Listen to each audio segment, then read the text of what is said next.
afternoon. Thank you so much for tuning in. I'm Claire McKee, and this is Real Talk San Diego, bringing you the business of life in America's finest city.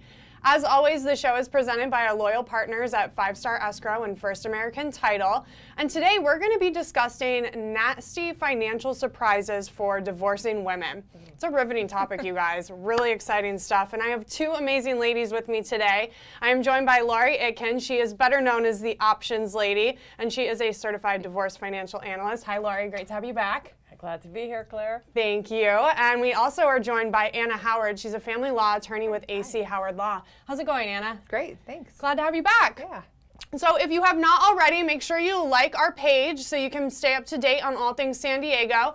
And that way you can be notified every time we go live. And because we're live, we'd love to hear from you, our audience. So if you have any comments, questions for us, we'd love to answer them on air. So just drop us a comment below.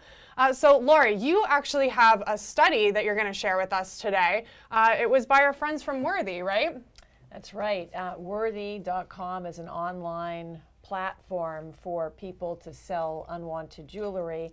And a lot of the clients, you can imagine, are divorced women who have engagement rings that are really financial assets. And so they provide a transparent place to sell the ring. And we collaborated on a survey, and we did a survey of almost 1,800 women, all ages. Is this a national? This was a national. We had participants from all 50 states. And the participants ranged in age from as young as 18 to well over 55. And the women were in three groups. They were either divorce was on the horizon, is how they self-identified themselves, or they were going through a divorce, or they were already divorced. And we found some interesting data. The first thing that I'd like to share is that we found that 22% of women totally abdicated financial control of their money to their husbands. Wow. This meant that either they were not earning any income, they weren't paying bills, they weren't involved in the financial decisions for their future. I mean, and this what was fascinating is that I thought it would be the older women who were abdicating control to their husbands. What we found is that the lower age groups were more likely to give power to their husbands than the baby boomers. That's really interesting. Yeah. But I see that a lot in couples. There tends to be an assignment of duties in terms of financial. So it's really common that one spouse is better at filing taxes, better at handling the bills and utilities, better about planning for retirement, and the other is more perhaps in the caretaking role. And it's very common that folks will match up and not equally share the burden of all the financial management. But this proves really dangerous in a divorce situation. The person who is intentionally staying a little bit less involved has to re-up and get re-educated very quickly. That's exactly right, and that's why we found that 50% of the women were active, had an active role in paying the bills. But the bills have nothing to do with, are you saving for retirement? Do you know how much debt you have as a household? This doesn't really tell you anything. Do you have investments? Do you have investments? Do you know what you're paying in taxes every year? And so that really leads me to the next stat that we thought was very interesting. The women told us, almost 50% of the women told us that when they had gone through a divorce, they experienced financial surprises. Now, what could that be? What does that mean? What is a financial surprise? Sounds a little scary. Hey, wait, let's just say hi to Lale. Hi, Lale, how are you? Hey, friends. Thanks for watching. Hello. Well, when I think of a surprise, I think of somebody showing at my door with balloons and cake and roses. No, no, no. $1 million in a briefcase? What? Thank you. No, these were, let me tell you, when you're going through a divorce, and Anna knows this, the last thing you want is a financial surprise. And so we found that over half, or not quite half, the women had experienced financial surprises. What was even more interesting is that of the women currently going through a divorce, almost 60% of them were currently experiencing some sort of financial surprise. Wow. So what I thought I would share is, as a CDFA, as a certified divorce financial analyst, I meet with men and women as they are going through divorce. Often I work for just one party. Sometimes I work for the couple.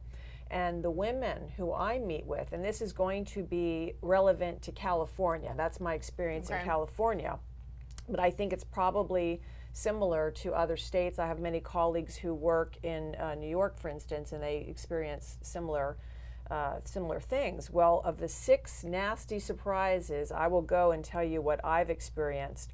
The first is that women are absolutely shocked at how much marital debt they have. That means I know women knew they had a mortgage, had no idea they had a second mortgage on the home or a home equity line of credit. They didn't even know the level of student debt for themselves, their husbands, or even their children, if their children were going to college. Totally unaware if the husband had taken out a loan from the 401k. Or credit cards. Credit cards. Yeah, I see that a lot. Yeah, and so when you're getting a divorce, you have to disclose all your assets and debts, and people are constantly surprised about how much debt they have because, you know, we see people in very expensive homes, they're driving nice cars, they have nice clothes, they go to nice activities, restaurants, the restaurants are full. So that's the first, not being aware of debt.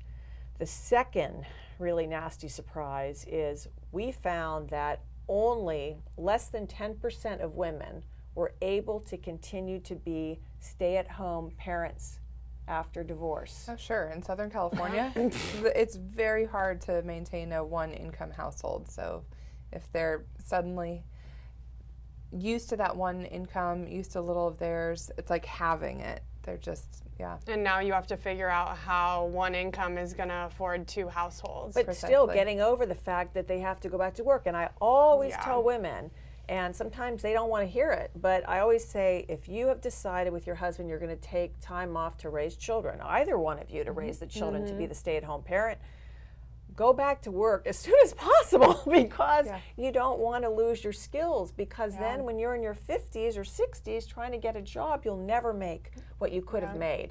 Okay, so the rude awakening that they may have to go back to work. Number 3, this is a big one. I know Anna sees this all the time because we've been on the phone with a client. They are just shocked at, they'll say when I will run some child support and spousal support numbers, they will say, is that it? This is so low. Are you kidding me? So that's always a surprise. And then another big surprise, a lot of women assume that they can keep the house. They can keep the marital home and stay and live in the home, but they're going to have to usually refinance. We've had mortgage brokers on the show here. They will have to, can they qualify to have a mortgage in their own name? Can they afford it? Can they qualify? A lot of women are going to have to sell those homes. This is something I see a lot, especially with women, although it can trend both ways, but there's an attachment, there's an emotional attachment to desiring to stay in the house so that there's consistency for the children. But I'm trying emphatically to say, move out of that house. That house has bad memories for you. That is the house where your marriage ended. The children are very, what is the word, plastic. They can adjust to a new environment, but there's just emotional ties that go into that house. And so I see that as a major problem or stumbling block in a divorce. Kids are so resilient. Yeah, they are. And you know, it's also, we are fortunate right now because home prices are so high right now that you might have actually made a nice gain, and because of the tax laws, you may be able to not have to pay any capital gains tax depending on how much of a gain you have. Now, I know renting is very expensive. I'm told that all the time by some of my clients. But if you can't even qualify to have the mortgage in your own name because your spousal support may not be enough, you may not be working, so you don't have income. So that's a surprise. The 5th nasty surprise is every single woman I talk to is just blown over at the staggering cost of healthcare insurance. Yes. Staggering. They're used to being on the spouse's workplace retirement or health insurance. And that is huge. That's a huge cost. I mean, we're seeing anywhere from $500 to $1,000 a month just for the premiums, not the other care. Huge. And then finally, the last surprise is a lot of women underestimate the actual cost of getting a divorce? I was waiting for that shoe to drop. The moment you said they're surprised, I'm like, they're surprised by the legal fees. I'm sure of it. Legal fees, they can get up there. I think the statistic on California legal fees is per person, so per spouse, $20,000 to $50,000 on average. And it's an average. So there are some very Yikes. wealthy individuals who have multiple businesses and homes to split, whose legal fees are going to run over $50,000, maybe even close to like $70,000, $90,000. And then some, of course, who are going to come in under that $20,000. But even the most simple divorce that I handled ended up, I think, my fees were maybe $11,000. And I was really pleased that we were in and out and done, but it's a huge expense. Who has $20,000 to $50,000 handy? Oh, I know, so you really need to budget for that. But Craig has made a comment here. Craig Harris, I believe I heard the survey encompasses 1,800 nationwide. That is not a big sample size. Actually, Craig, it's the biggest sample size we've had of any study in this country on women who are either contemplating divorce, going through a divorce, or recovering from a divorce. So actually it is, we're pretty proud of the large sample. Now, on the other hand, Craig asks, how many men are blind about their finances? I've met a plenty. Yeah, I could say I've met two. I don't know the statistic, but it's really common that one spouse shouldered more of the long-term savings and may have also been spending secretly or in a way that wasn't transparent to the spouse, or the other spouse wasn't watching those numbers. Yeah, and there are plenty of men who also delegate the role of the financial investor to the wife, especially if the wife's involved in finance or as a CPA. But back to the cost of divorce. We have a lot of different ways to get divorced here in San Diego and around the country. And obviously litigation. We've talked about mediation on this show. There's collaborative divorce and everything. But this is going to be the most important decision of your life, the decisions that you make going through a divorce. And it's really important that you have quality, either representation, either through a CDFA like myself, where you're getting financial guidance, or an attorney like Anna, whether Anna's representing you, a full representation, or consulting with you. You really don't want to scrimp on this. And I know a lot of people can't afford and they have no help, and it can be very difficult. We have to value pensions. How are you going to decide about how to divide things? How are you going to determine what is income available for support? So, I'd love to hand the ball over to Anna to talk about the cost of divorce. Before we do that, though, I have a question for you, Yes. Laurie. How long on average do you find that it takes your clients to bounce back after a divorce to be that comfy place financially, right? Do they ever? Well, the women who wanted the divorce seem to bounce back pretty quickly. The women who are blindsided and didn't want the divorce or didn't see the divorce coming, they are the ones who are emotionally going to be behind, right? Playing catch up in all regards, really. Absolutely. And they're going through a grieving process. They are also in a very different place emotionally. If it wasn't their desire to end the marriage, then it's going to limit how enthusiastically they pursue a new job and how excited they are about finding housing and dealing with a totally new budget. So that can cause some new delays. lifestyle, truly, all Absolutely. around. Sometimes women, I have women come to me all the time. Either they're the ones that are planning an exit strategy from their marriage. I hate to call it that, but that's what it is. Yeah. Or they're blindsided and they're coming to me because they're just in the dark financially, or just maybe they're very smart about the finances, but they want to optimize it. And we start planning, we start meeting and starting to build that financial foundation so that they can have a very quick recovery financially and emotionally after divorce. To give you an answer, maybe the quickest turnaround I've seen after the ink is dry, right? After the conclusion of the case. You mean after the judge is signed, or when Yeah. the marital settlement agreement is signed, which can another be a wrinkle. huge. 6 to 12 months for someone who's in a really healthy place emotionally and is following the steps to really get on their feet again, and several years to folks that are just totally caught up in the storm that is their divorce. Well, Lindsay has a question. Do we know why fees are so high for divorce? And It depends. And attorneys, it depends where you live, Lindsay. But I know in Southern California, between the San Diego, Orange County, and LA area, and let's even talk about all of California. Let's throw in San Francisco. Lindsay in there. is down here in Southern Yeah, California. Lindsay, I mean, a lot of the attorneys, you might find somebody for $250, but a lot of them are up to $650 an hour. I mean, really. And you can't do this stuff quickly. With my financial analysis, I charge $175 an hour, and I think that's affordable. But I have to analyze the data. I need to spend time writing it in a memo so that my client can understand, that my client's mediator can understand. And you don't want me just putting this together like some third grade willy-nilly report. So it's very expensive. And Lale says, $11K for a fast and easy divorce seems so high. Why so much? We're getting a lot of questions there about the divorce. No, but I can break down just a quick $3,000. Just how does that go immediately in billing? If the attorney's at $300 an hour, I'm actually at $285, but probably will bump up soon because I'm on the lowest end of the spectrum you can find for family law attorneys. So I've been practicing 5 years, not 20. But Lolly, to break that down, if I have a 2-hour meeting initially with the client just to know what's going on, then I spend about 4 hours working on their paperwork, listing the retirement, the home, the personal belongings, talking about what we're going to do with the children. I spend an hour talking to the other attorney.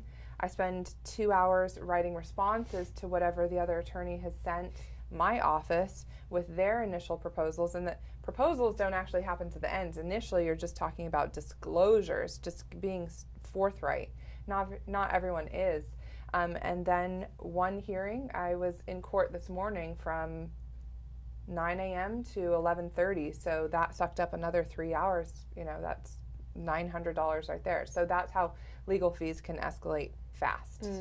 Especially here in Southern California. And Lale had another great question. She said, do you see a correlation between couples who don't blend finances and divorce? She said, mine would not share accounting and that's why the marriage ended, but seems sharing is the best way, generally speaking. But she also has seen couples where they have separate accounts and that works well for them. So in your both experience, what have you seen? Well, I always recommend what I do with my husband. Of course, that works for me. It may not work for everybody, but we have a joint account for household expenses, the mortgage, the property tax, the utilities, the groceries, the restaurants. We don't go out that much, but the restaurants.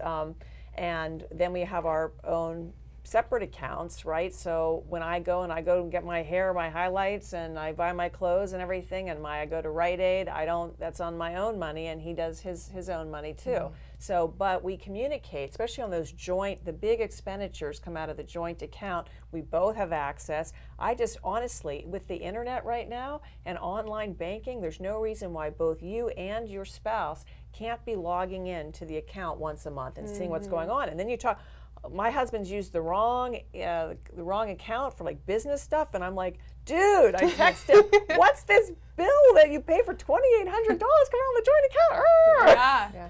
But you're in the know, right? In the know. And then you We're can in the have that know. conversation. I think it's a great question for a marriage and family therapist. They could probably see or answer what they've seen in couples that were not able to reconcile. But anecdotally, I feel like finances is one of the chief reasons individuals support or divorce.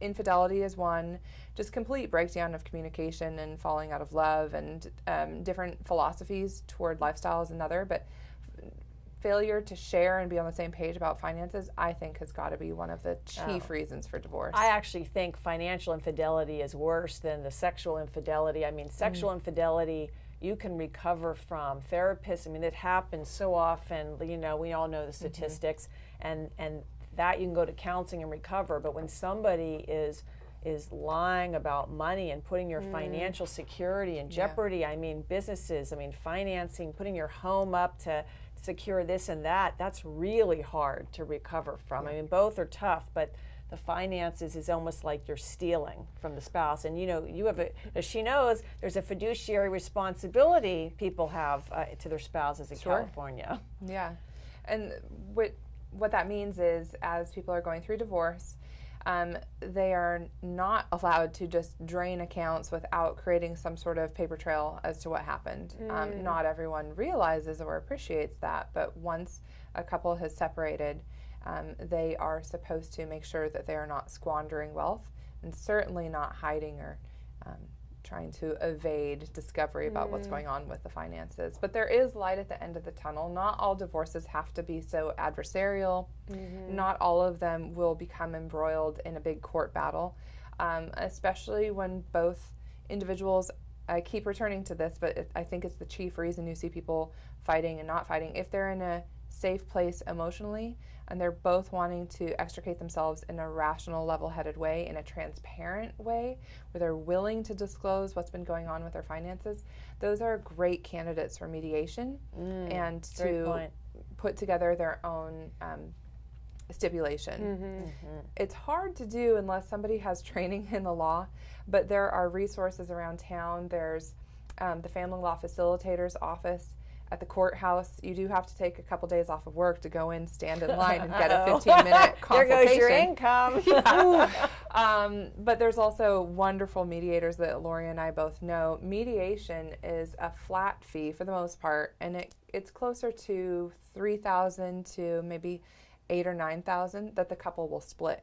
And the mediator, over the course of some meetings, can get everybody to ideally come to the same page and put all the fine ingredients into a stipulation. There's a lot that goes into it. Yeah, and it really is. We keep it real here on Real Talk. You've got options and we're giving it to you. So Laurie, before we move on and talk more about Anna and her family law practice, you are the options lady. What's the best way to get in touch with you if someone wants to work with you? My website is The Options Lady, theoptionslady.com. You can get a hold of me that way. You can sign up for my newsletter. A lot of people, like to sort of check everything out for a while, and I've got a lot of videos and information on the website, theoptionslady.com. And I would love if we can comment on Lynn's question, and I can't tell from the picture if Lynn is a man or a woman. Yeah, Lynn says if you have to pay spousal support, is there a maximum number of years you would have to pay?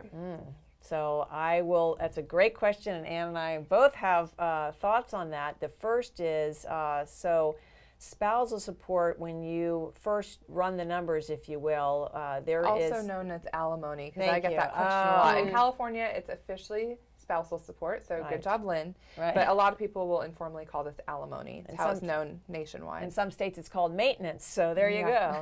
Whatever you call it. In mediation, you have an opportunity to work this out with your spouse, because if you go to court, there are so many subjective factors in the code, in the law, and I actually, because Ann is the attorney, so I think it's better that she addresses that one. Well, I can tell you what the California Family Code says. If the marriage is 10 years or longer, then spousal support is paid indefinitely until the supported party remarries or starts out earning the person that had been paying them support. If the marriage is short, which means less than 10 years, then the spousal support is essentially a half-life of the marriage. So the example I relish giving is Britney Spears and Kay Federer. They married for 2.5 years. It's publicly known that they did not have a prenup, and so he got spousal support for a little over a year. It was the half-life of that marriage. There's also, as she was saying, subjective factors. You can look to, it's the 4320 factors, but there's about 12 of them. Some of them are about the lifestyle that was enjoyed or the earning, the last time somebody went to school, do they have vocational training? So it's both a numbers game and then a greater context game, so that the judge can use some common sense and how realistic is it that the person who earned less needs a little bit of cushion so they can get back into that job market. That's what it's intended to provide. Now, having that said, in mediation, though, we can look at what assets do you have that are able to generate income, right? So it's not just necessarily the work income. There's other types of income that we can look at. And also, what I just want to remind folks out there is we are seeing gray divorces. That's the highest growth. This means people with gray hair, which I have, you just can't tell, they're getting divorced. And people have a right to retire. So if you say you get a spousal support award of, I'm making it up, $5,000 a month, but the person who is the ex who's paying you that support, he or she may retire at 65 and may then start collecting Social Security or IRA income and has an opportunity to modify the level of support. So don't think that you're necessarily going to get X thousand for the rest of your life. I just don't see it working that way very often. Right. That's a really good point. We're getting so many great questions. Thank you all who are watching, and thanks so much for asking your questions and giving us feedback. It really makes the show nice and dynamic. So on the financial side of things, Anna, as we've been discussing, divorce can be and oftentimes is very expensive, but you actually have some ways to kind of help people out. So let's talk about that. Sure. I didn't see myself going into family law. I was working on some surrogacy and adoption family building, which is really joyous because you get to be on the receiving end of birth announcements. But I was so cool. Yeah, it's fun. But I was getting more and more exposure to family court because I was in family court dealing with these different types of cases. The questions kept coming up, and I had other colleagues in the law who were doing criminal and civil work saying, we would be happy to pass you family work, don't you do family work? So I got into it slowly, and what I really enjoyed was doing limited scope. A lot of big family law firms do not like doing limited scope because it means you can come in on one issue only, and otherwise the person is representing themselves. Another thing that I'm happy to provide, and some of the larger firms just don't have the time, it doesn't make sense economically for them to offer this service, but I really enjoy, and this is how we met, providing consultations. So someone can pay a flat fee of $1,000 to meet with me once in person and twice over the phone, and have me also read through whatever is being prepared themselves, or preferably by their mediator. And incidentally, if anyone's listening and wants to have that service with me, I can knock off an additional $100. So consultation outside of mediation is really great for the person who may be in a more vulnerable spot, wanting to make sure that they're not signing away too many things in mediation. I see that a lot when one personality... What does that mean? Yeah, signing away. What do you mean by that? Yeah, where one personality is very dictatorial and is really carrying how mediation is going. If a person is considering waiving spousal support or accepting a number that they're not sure how it was calculated, these are things that the mediator, who is supposed to be neutral, can't really say, hey, by the way, this deal's really not great for you. You might want to dig in your heels. The mediator's goal is to get both people to sign some sort of document. Right. So it's worthwhile for folks to, outside of mediation, separately talk to an attorney about what they're about to agree to. And what we find, and we notice the folks that go through mediation that I think really are the most successful because they're very informed and they're empowered. They use a CDFA like myself or one of my colleagues around town and a consulting attorney like Anna, and then they have their bases covered. They get to see, Laurie, does this proposal seem fair? Are these numbers, the thing. And then with Anna, looking at, am I giving away some of my rights? What am I giving up here that I'm entitled to? So I really think the way to save money is you use mediation, but the mediator can't favor either one of you and can't give you legal advice or financial advice. You use a CDFA to get yourself up to speed financially and look at proposals, and a consulting attorney like Anna, and you'll be covered. You could probably do that in under $10,000. Yeah. I also like that in mediation, each person has the opportunity to be heard. We are so poorly representing what happens in family court on television. The portrayal seems like you have your day in court to tell the judge all of your grievances and all of your concerns, and it doesn't happen that way. If you're ever considering divorce and want to see what it looks like, it's open to the public. You can go into any of the courts and you'll see nobody gets to say anything to the judge unless they're having a full-blown trial, which is exorbitantly expensive. So there isn't time to just say your piece and try and tell the court what you want. There is that carve-out in mediation. It's one of the things I like best about mediation. You're not going into court and winning the judge over, right? No, the judge doesn't even want to hear, especially if you're represented by counsel. The judge wants to read what counsel wrote and say yes or no at court. That's really what they ideally like to see. So let's talk about prenups and postnups, because that's a really nice way to make things go a little bit smoother when you're divorcing, right? So tell us what that is and maybe what the difference between the two is to start. Sure. So just breaking down the word, prenuptial is signed before the nuptials are exchanged. So this is a contract that two individuals sign before they get married, and it can list their mutual agreements about their finances, about their philosophies, about which of them is more likely to file taxes. And something I encourage clients when I'm writing a prenup to talk about is what their intentions are regarding education, because that can be a big source of the debt that we're talking about. And if someone is a little trigger happy on getting degree after degree after degree, Perpetually in school, yes. yep, then the family needs to address that and figure out how they would want to handle what that looks like. Another thing they can discuss, especially when there's a bit of an income disparity, is if the breadwinner, or the person that out-earns the other, is going to put a life insurance together for the person who's in a more vulnerable position, so that not just talking about divorce, but talking about death.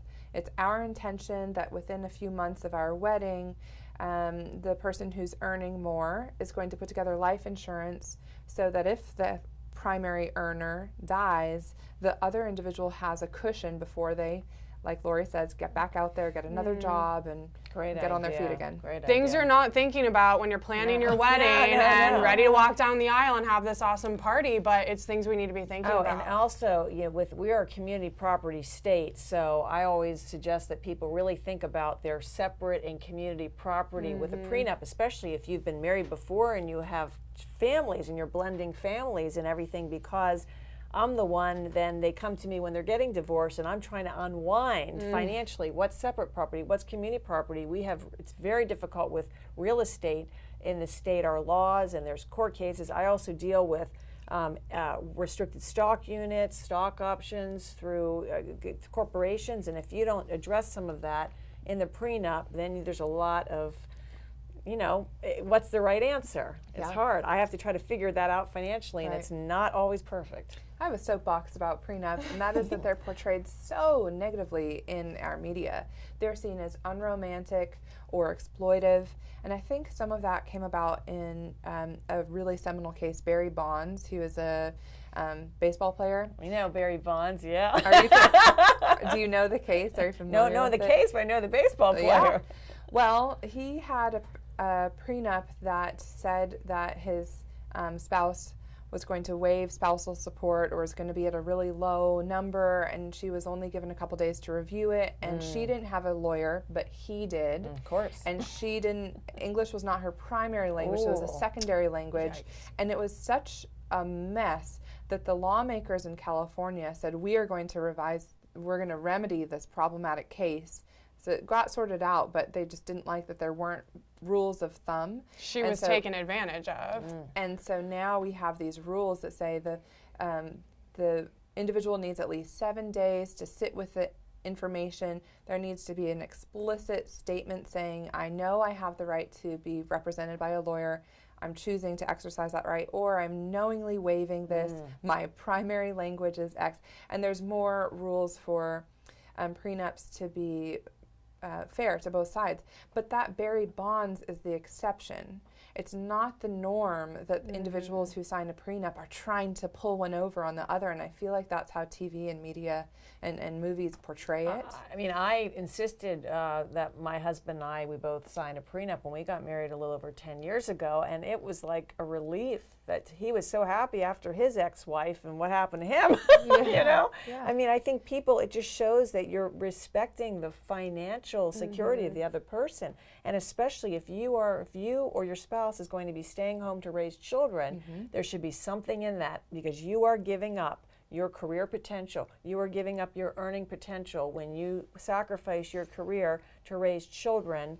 that benefits the family. And that's a good point. They're super customizable, right? So it's Right. not just a one-size-fits-all. Yeah. It's not that the person making the most money keeps it all and no one gets another penny of Absolutely. it. You can be really specific with your Yeah. wishes so it works for everyone. Yeah, the prenups that I like to see and I like to draft are mutually beneficial.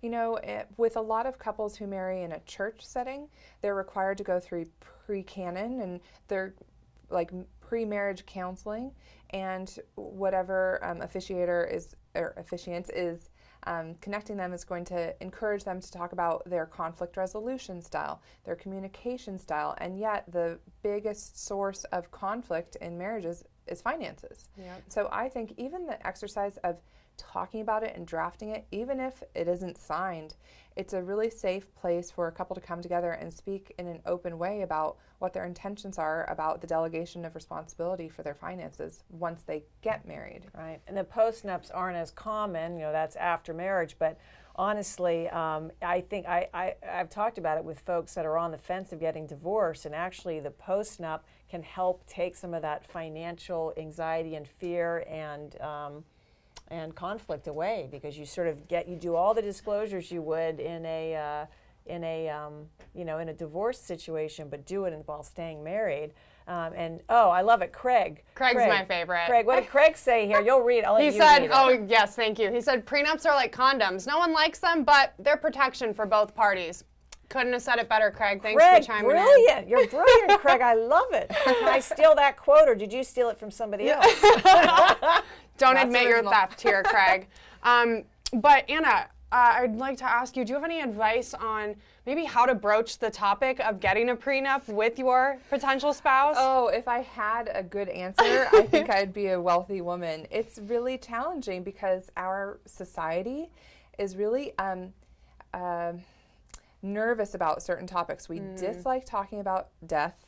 On other shows with you, I've talked a lot about estate planning, and people you can see the heart rate raise. Yep. We really, as a culture, dislike talking about death.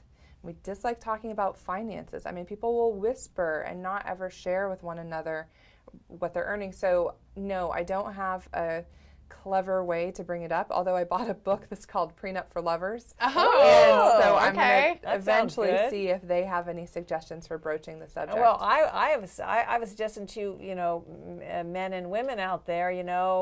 Before you're going to have sex with somebody, start thinking about when you're going to be able to bring up the issue of money. I mean, you're getting naked with the Yeah. person, Yeah. so get financially naked eventually. why are we so nervous about talking about finance, but we can be physically intimate with each other? we It's talk about bizarre. a lot of It's other bizarre. stuff. Wow. Yeah, it's so true. It's a taboo subject. So we are running out of time, Anna, but I want to make sure we mention you don't only do prenup, postnup, family law stuff, you also do the estate planning and egg surrogacy. So just share with us a little overview of your practices, or your services rather. Sure. Well, I like working with individuals and talking about their everyday life. So that comes up with estate planning. The couples that I work with, or the individuals that I'm talking to, put together healthcare directives, powers of attorney, so that we have some paperwork together about what happens when they pass, or what happens if they're hospitalized, or what happens if they're stuck out of the country because they're traveling and then there's nobody there to feed the dog. These are just important documents to put together. And as I was doing that again, it all started with families who were building their family through adoption and surrogacy. That's how estate planning came to be, and it's how my family law work came to be. But with surrogacy, egg donation, embryo donation, sperm donation, that came about through just a desire I had to help people who were infertile and help same-sex couples.